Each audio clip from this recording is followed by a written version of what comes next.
जय सिया राम जी, जय हनुमान। सबसे पहले तो आप सभी को, आपके परिवार को गणेश चतुर्थी की हार्दिक हार्दिक बधाइयाँ। और आपको जितने भी लोग इस वीडियो को देखेंगे या सुनेंगे, उनको हमारे आश्रम पर श्रीमद् भागवत कथा जो 11 दिवसीय है, जिसका भंडारा 28 तारीख को होगा, उसमें आप सभी आमंत्रित हैं, सादर आमंत्रित हैं। आप आइए और भागवत कथा का आनंद लीजिए और श्री गुरु महाराज के चरणों में आशीर्वाद प्राप्त कीजिए। आज हम इस वीडियो में आप लोगों को बताने जा रहे हैं कि राम नाम का जाप करते समय या राम नाम के समय आपके आंसू आते हैं, बहुत ज्यादा आंसू आते हैं। ऐसा क्यों होता है? आंसू आने का कारण क्या है? या पूजा पाठ करते समय आपको आंसू आ रहे हैं और वो रुक नहीं रहे हैं, आप जैसे ही पूजा पाठ पे बैठते हैं, मंत्र जाप शुरू करते हैं, अपने आप आंसू आने लग जाते हैं, अंदर से भाव विभोर आप होने लगते हैं। तो इसका क्या मतलब होता है?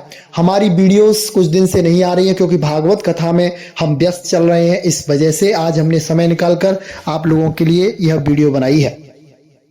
तो सबसे पहले तो हम बता देते हैं कि जिन पर भगवान की कृपा हो जाती है तो वह राम नाम का जाप, भक्ति मार्ग और साधना पूजा करने लग जाते हैं। और जिन पर भगवान अपनापन करने लगते हैं, फिर वह राम नाम के जाप में अपना मन लगाते हैं, राम नाम का जाप करते हैं।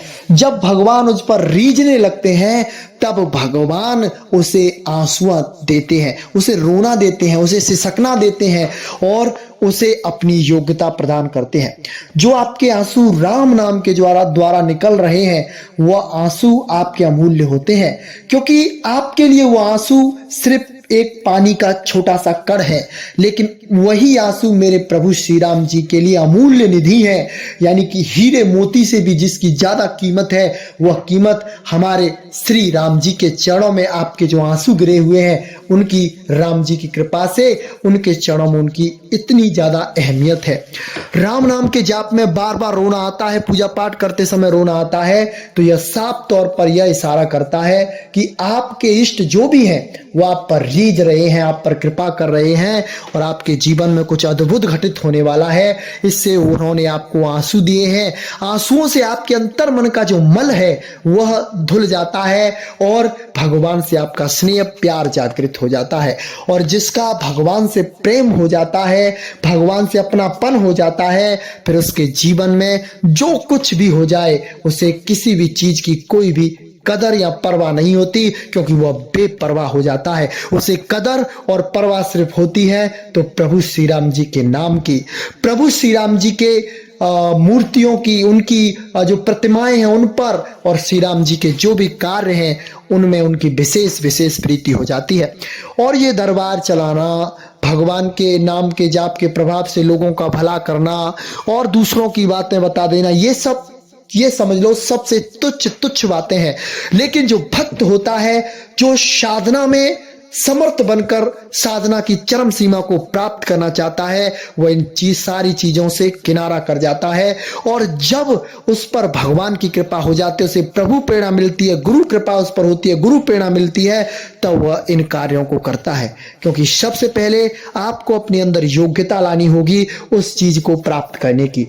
अगर आपको प्रधानमंत्री के पद पर बैठा दिया जाए तो प्रधानमंत्री के पद का जब तक आप पर निर्वाह करना नहीं आएगा, तो थोड़े समय के लिए आप बैठ जरूर जाएंगे, लेकिन कुछ समय बाद आपकी सरकार गिर जाएगी, विपक्ष आपको गिरा देगा। इसी तरह से माया का विपक्ष होता है।